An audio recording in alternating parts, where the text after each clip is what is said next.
Okay, so we have a problem with the R56 Mini Q press, but I think I know what it is and I think I know how to fix it. So we'll head on into the car. Now, I did mention that when I took the car for its MOT, there was an issue with the ABS and the traction light. They were all on. The flat tire monitor light, that was not on though. Usually the three are linked together. Usually if all three are on, then it's typically an ABS sensor that is bad, but I don't think we have a bad ABS sensor. I've actually done a quick scan with ISTA.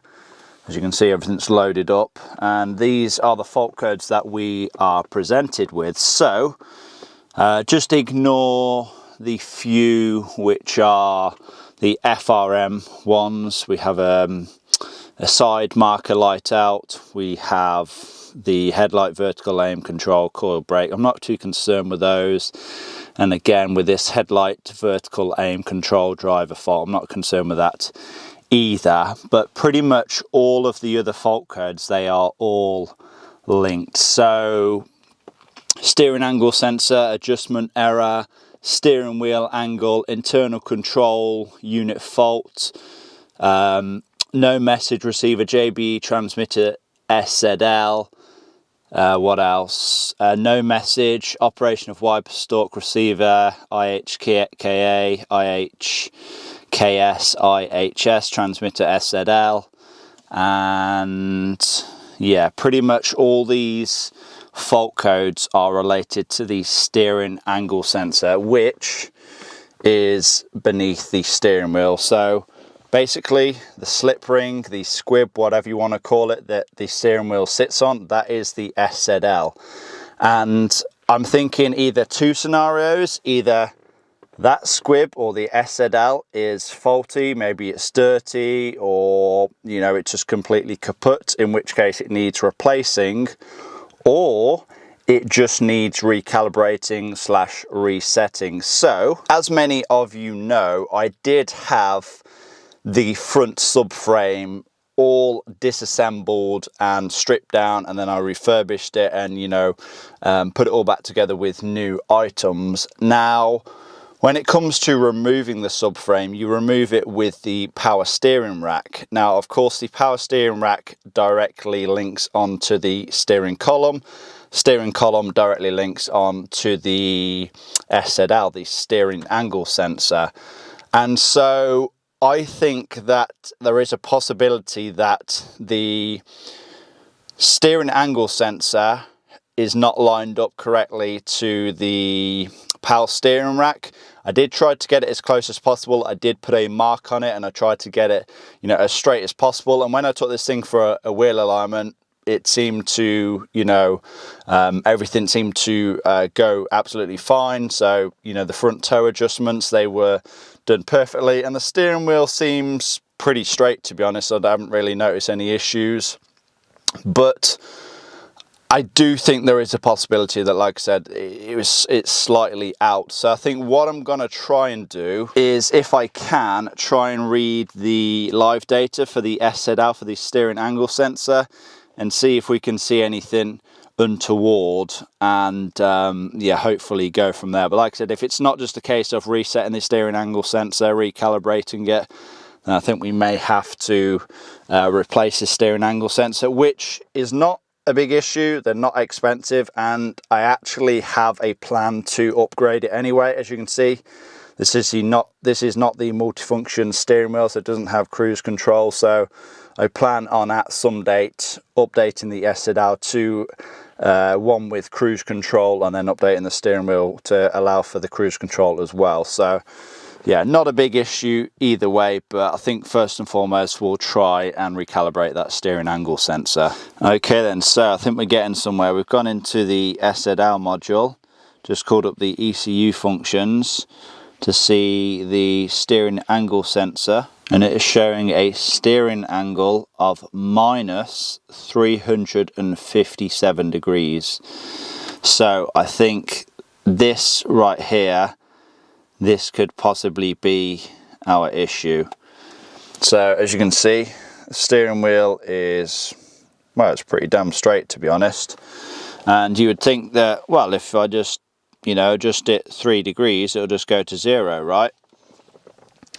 So I'll adjust it 3 degrees. You'd think it goes to 0, but it doesn't. It just goes further into the minus. And so, yeah, I'm thinking that we have an issue right here. I think it's possibly a case that the steering wheel is an entire turn out. So I think what I'm going to have to do is disconnect the steering column from the steering rack using the pinch bolt down in the footwell and try and rotate this back to 0 degrees. And then I think, like I said, that should read 0 degrees, and hopefully that should fix our issue. But yeah, I think right at the moment that can't be right, minus 355 degrees. So for those that are wondering which pinch bolt it is that I'm talking about to disconnect the steering column from the steering rack, it's that one right there. So essentially I'm just going to take that out fully, disengage the steering column from the rack, and then rotate the steering wheel 365 degrees, and then put that bolt back in place. So with that pinch bolt now fully removed, the steering column is completely loose and detached from the rack. So like I said, what I'm going to do now is just rotate this steering wheel until we get back to 0 degrees. Which should be a complete turn. And look at that, back at 0 degrees. Steering wheel is nice and straight. Let's just get that connected back up and get the pinch bolt back in. Okay, so I have reinstalled that pinch bolt and torqued it down to 28 Newton meters.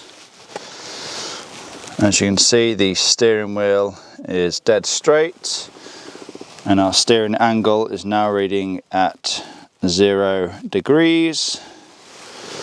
And now I'm just going to try and reset the fault codes. I may have to readjust the steering angle sensor, you know, may just need to reset it, so to speak, but I'll just see if clearing the fault codes gets rid of our issue first. We'll just close this, display fault memory again, delete fault memory, yes, and we'll see if it comes back. Okay, so as you can see, the lights have gone off on the dash. We don't have any fault codes in the fault memory, but I'm just going to start up the engine, reverse the car, go forward, and then if it comes back, it will come on back on straight away. So I guess here goes nothing.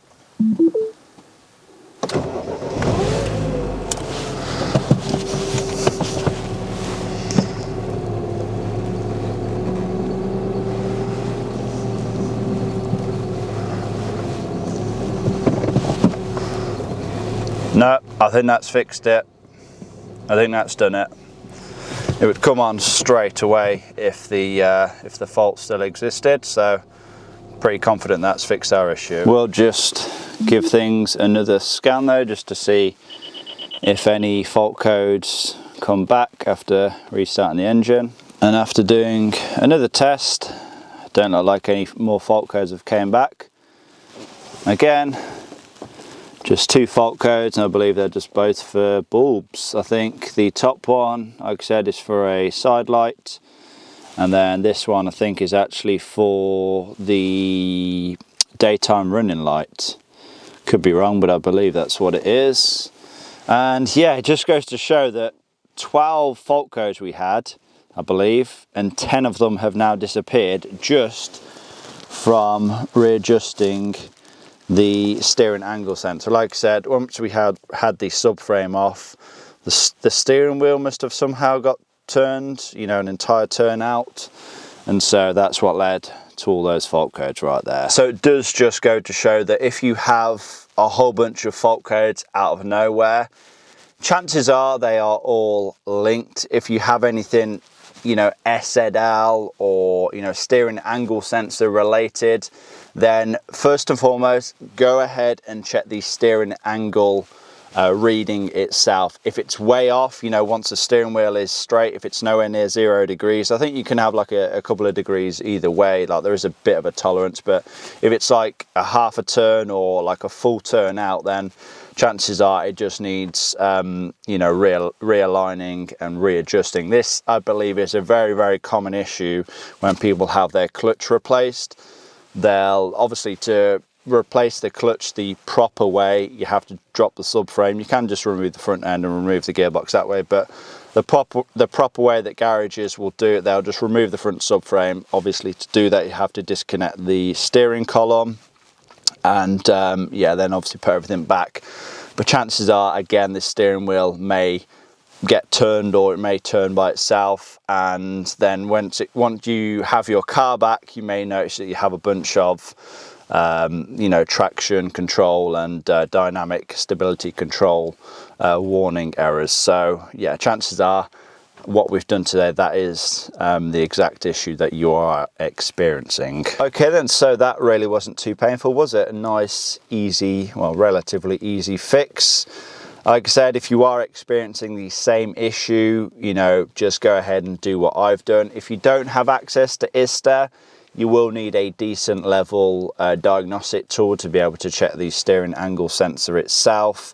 But I would highly recommend that you invest in ISTA if you own a BMW or Mini in general. I will try and find some links, and I'll put them in the description if I can find a good place for you to buy ISTA from. You can download it, but it's a whole effort in itself to try and find a good copy, and yeah, just take forever to download. So yeah, just go ahead and buy it. It shouldn't be too expensive, and it will serve you well. But yeah, like I said, car's running good.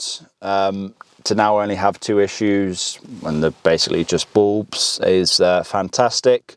So it's an all-round good result for me, the fact that I've pretty much rebuilt this entire car, and all is good at the moment. I really can't complain. But yeah, hopefully this video has been helpful anyway. Hopefully you've all enjoyed it. Please give it a like, leave a comment down below, subscribe if you have not already done so, and I will see you all in that next one.